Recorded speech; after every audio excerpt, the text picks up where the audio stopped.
Where now maybe we're falling short is our bench. And from an analytical perspective, now that we have the Premier League, and we have the Champions League, and now towards the business end of it, games are going to be coming in thick and fast, and it's now competitive. Man, guys are playing hard. My solution, by the way, to this thing is the first 11. What Mikel needs to do, and his technical stuff in the Premier League, even in the Champions League, bury games early. Bury games early in the first half. The way they've been doing, basically, they've been doing, slapping teams. I mean, finishing the game, but in the first half. Then after that, rotate. Because I'm telling you, Kwame, for us to go all the way, we need legs. We need legs. Reckless talk. Son of a justice. Hey, reckless talk. But I got expensive habits. Don't step in salt.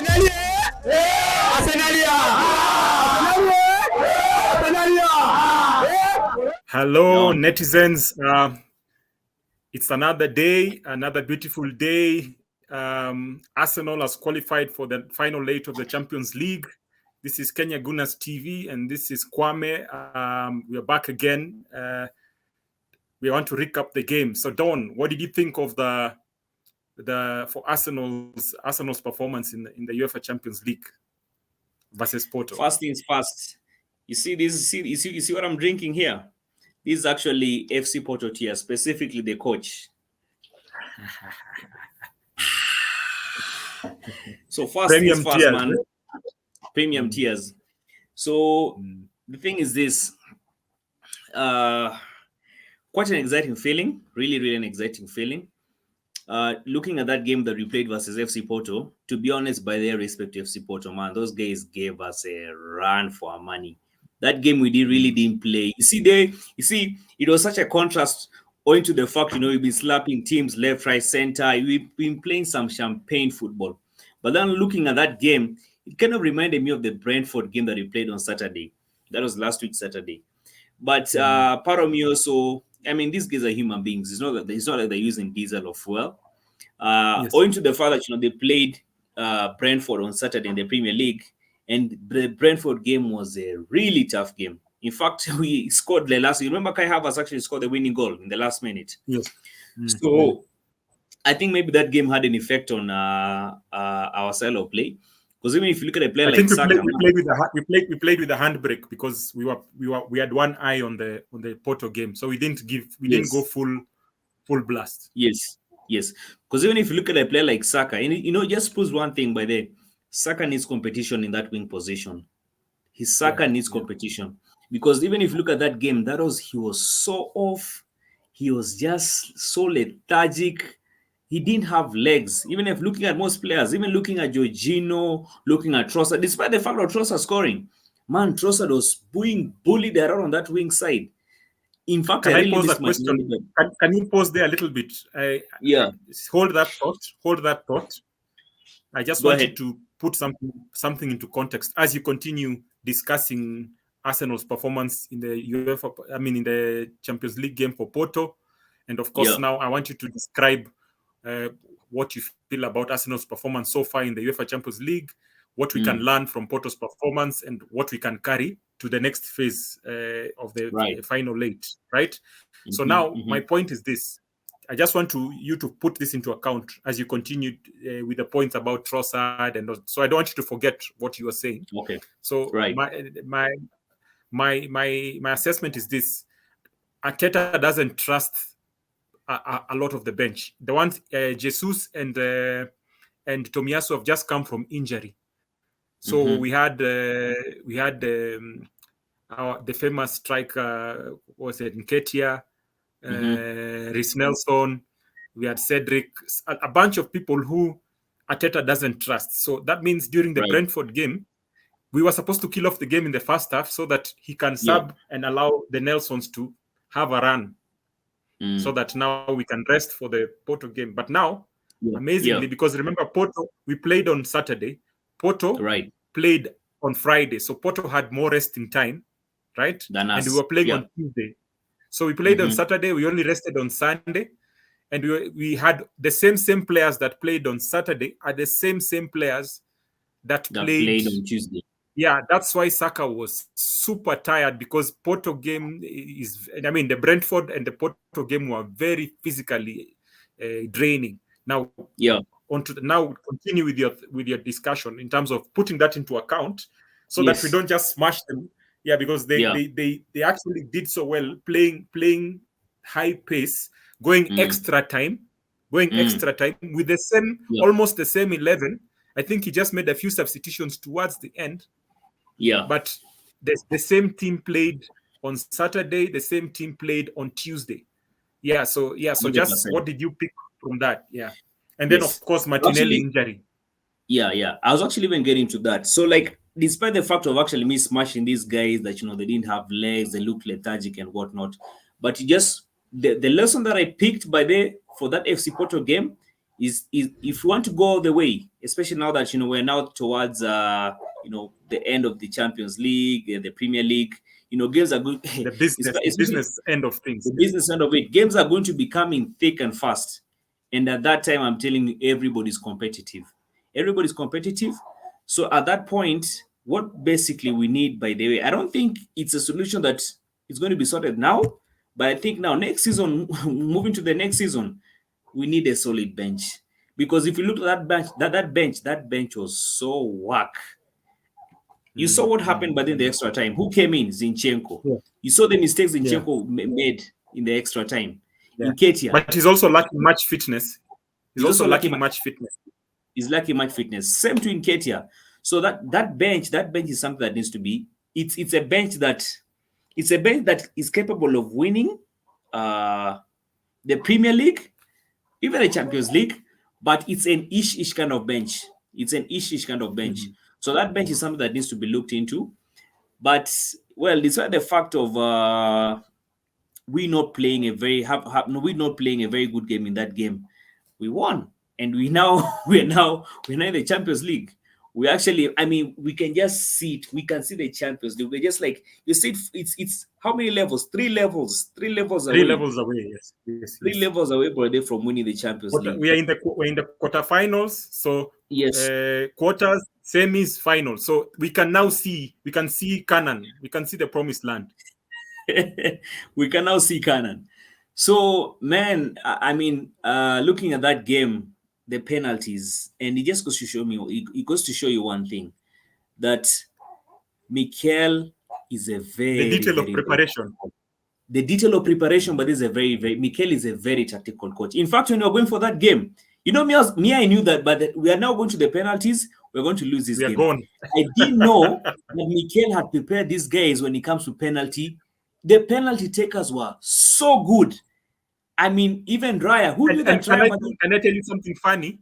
They started preparing for penalties at the beginning of the season, not before Porto. Throughout, they've been practicing penalties every single week from the beginning of the season. That's what surprised me. And even it just shows you an example of a well-prepared coach. Because you see, when you're planning, plan all the way to the end. Because you never know how things are there. Yeah, plan all the way to the end. Raya was superb. Those saves, in fact, by the way, he ought to have even saved three goals. It just shows you that, these guys have been preparing. And even people are surprised. In fact, I was looking at most rival fans. Guys expected us to be abandoned out by them in that game. When we went to the penalties, even me coming by the part of me just lacked confidence. I was like... I remember I had doubt in the final moment. I was like, guys, we are losing this. We are losing this game. So, the penalty takers were good. The shots were just... I was really, really, really impressed.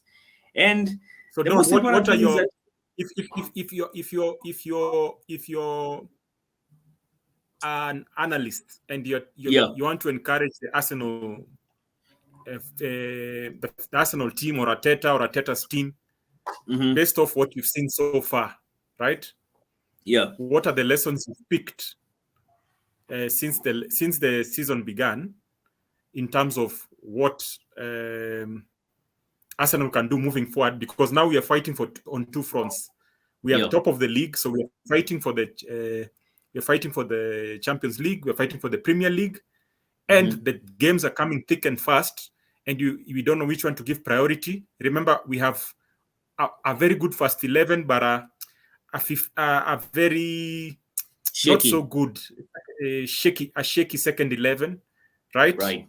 What would you advise based off whatever, so that we don't go too much into this video? So just I will also give my thoughts. So what lessons have you learned so far that Arsenal can carry into the next phase of the Premier League and the UEFA Champions League final? The final games now left. Yeah, Kwame. So you actually asked me what I've learned from all these and what we basically need to do moving forward. Now, from an analytical perspective, number one, the main problem we have, by the way, we have a very good first 11. I mean, our first 11, but it's so competitive. That team is good. Nobody can tell me anything about Arsenal's first 11. We are so competitive to a point I'm not even afraid of even coming across Man City or Real Madrid, all these teams. Where now maybe we are falling short is our bench. And from an analytical perspective, now that we have the Premier League, and we have the Champions League, and now towards the business end of it, games are going to be coming in thick and fast, and it's now competitive. Man, guys are playing hard. My solution, by the way, to this thing is the first 11. What Mikel needs to do, and his technical stuff in the Premier League, even in the Champions League, bury games early. In the first half. The way they've been doing, basically they've been doing, slapping teams. I mean, finishing the game, but in the first half.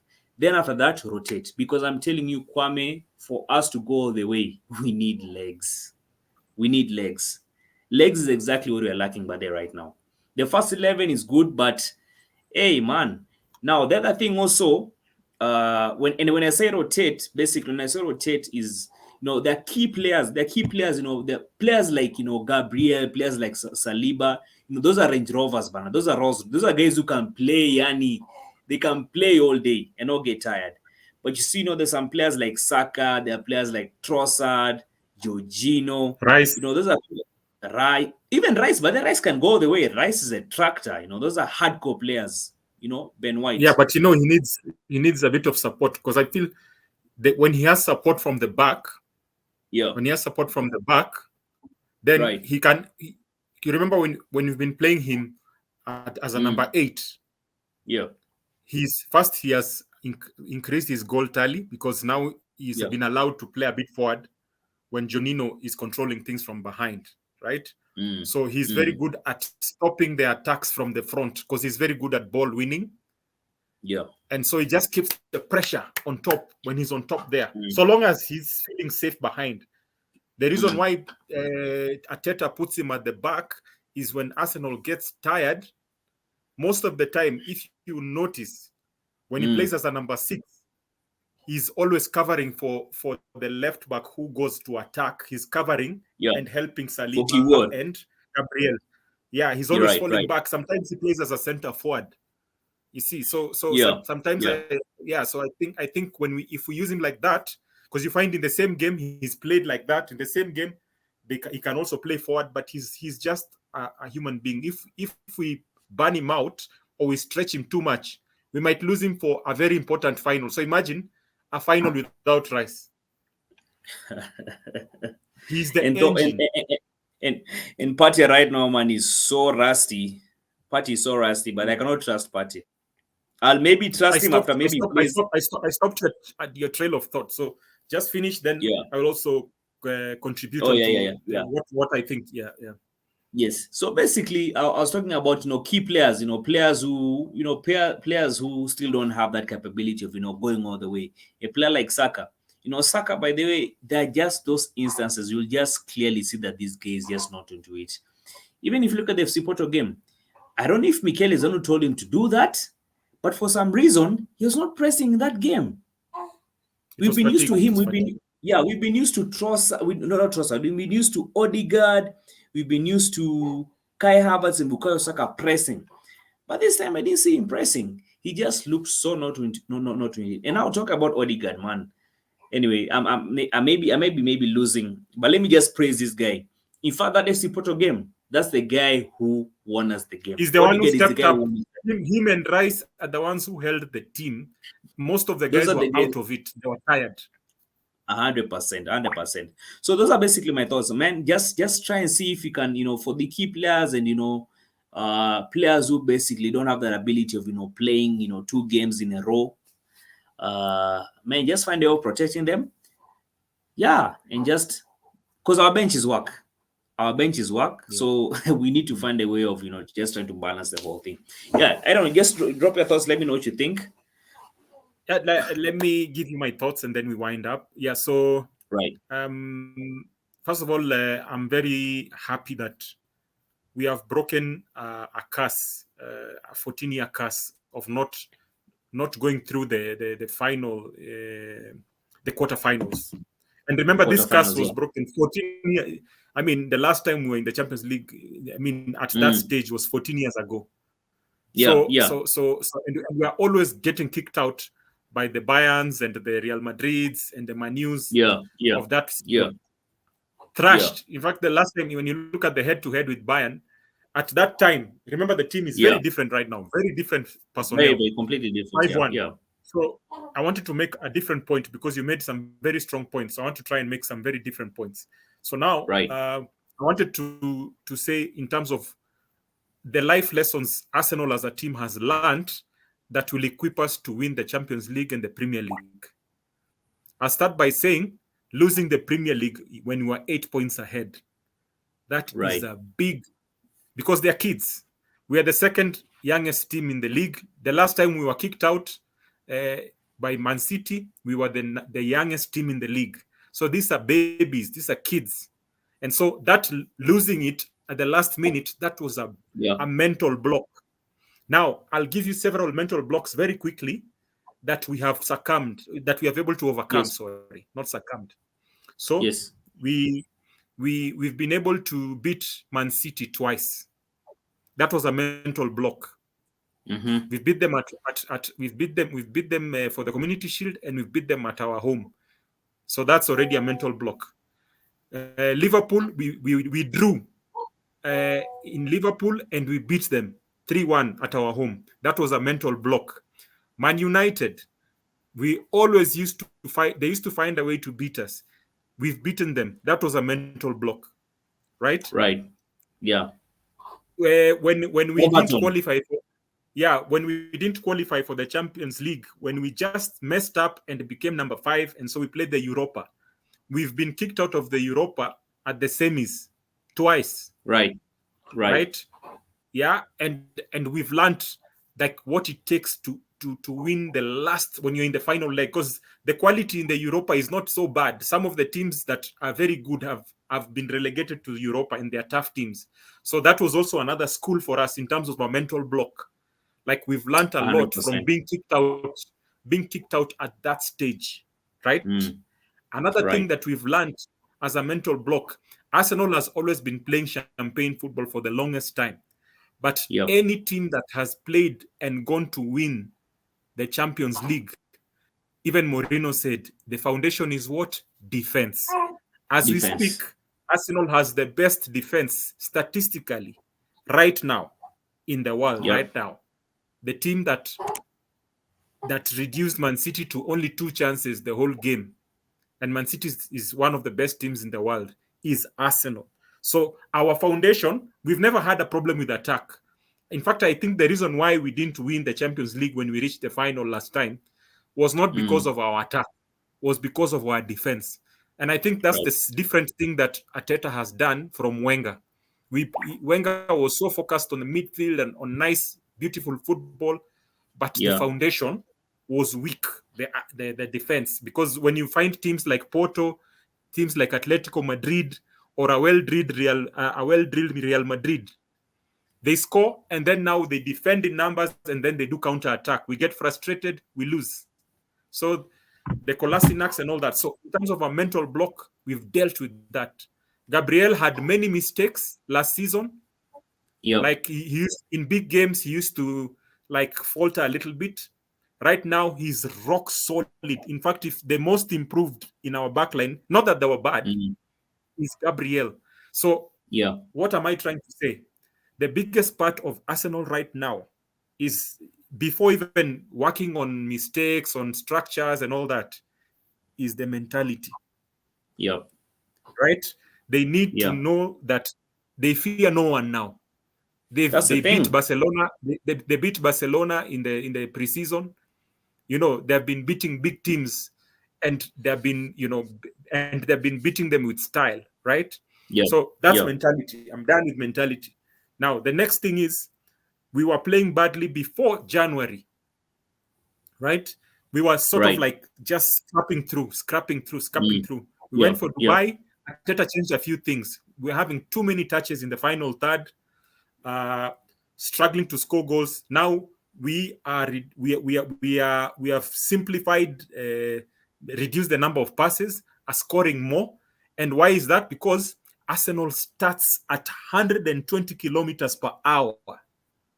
The advantage of that is the mm. teams are not ready or prepared. Yeah, By the time they're trying to discover themselves, 2-3-0. If we can use that strategy, so that now, because Arsenal thrive when you give them space. So when we start right. very fast, we can Mm. kill off games early, so that we can preserve the legs you were talking about. Right. Like, we start at 120 kilometers per hour, not for the whole Mm. game, for 30 minutes. Right. But to make sure in that 30 minutes, so long as we score at least a goal or two, it's safer for two. Mm. Not one is never safe. We score Yes, two. yes. Yeah. Then it forces the other team to attack us.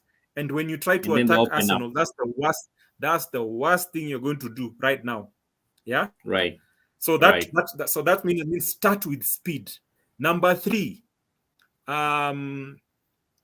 what I can say also about the Arsenal team moving forward in terms of the Champions League and the Premier League is, Mm. we are the only team that is having injured good players coming back. Jesus is Mm-hmm. now back, but is just getting much fitness.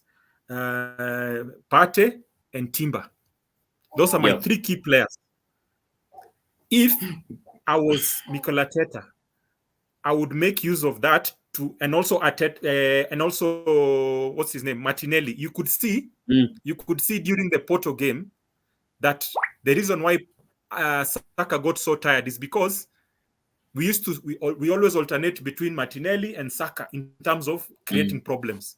Now they knew that whoever was on this side, Trossard, is not fast enough to create enough problems for Right. Porto. So that means we lacked space. We lacked pace. And you see, that first game works very well when Martinelli is on this side and Saka. It's very Mm. crazy space. So we Yep. need to make sure that Martinelli is ready. At least I know he's not been put for the Brazil team. Mm. So in this break, Martinelli is going to be around. I hope he gets well. Mm. If Martinelli comes Mm. back, Partey and all those guys, if I was Mikel, you know, Mm. momentum. There's a keyword Yeah. everybody has been talking about Arsenal, momentum. Since we started Yeah. January very fast, we have been having momentum. Now, a break is Yeah. good because we were very tired, because we only have a very Yeah. good first 11. Yeah. But Yeah. also resting too much is dangerous, because you Yeah. lose the Yeah. momentum. It's Yeah. like a marathon. If you stop and rest for 10 minutes, you're not Lose going the to momentum. continue with the same pace. You lose the momentum. 100%. So if I 100%. was Mikel Arteta, I would be having 15-20 minute games every day Yeah. for the likes of Partey, even if they're going to play with the under 21s every week. Mm. Mm. Not very Yeah. long, not very physical, but just playing every time, every week, Yeah. doing Yeah. going to the gym, eating well, resting, playing football, so that by the time we are reaching the end of the month, they have much much fitness, fitness. because that momentum, Yeah. the momentum can disappear if they rest up and play useless games between now and the end of the month. So for them to have that momentum, Arteta has to be very careful how he handles the injured players who are coming in, because, as you said correctly, with the number of games they need to play, depending fully on Mm. Saka, Martinelli, all that will not work. So, Yeah. because I Yeah. know a midfield of Rice and Partey, if Partey comes back to form, All he needs to do to motivate Partey is kindly just be fit for the three levels of the Champions League and the rest of the almost nine or 10 games left. We need Partey, because Rice, at the rate at which he's playing, is going to suffer burnout during the important stage of the Champions League and the games for Premier League, right? So those are my thoughts. So those, I think, if Arteta does those things well, I think we have every chance of winning the Champions League. We'll discuss more on the draw, but those are my thoughts on Arsenal so far and what they need to do to make sure that they build on their performance. 100%, man. Yes. Anyway, you started this thing. Wrap it up. So, guys, leave your comment section. Do you think Arsenal has a chance of winning the Premier League? What do you think they should do to win the Premier League and to compete and possibly win the UEFA Champions League? Leave your comments in the section. Also, like, share, subscribe.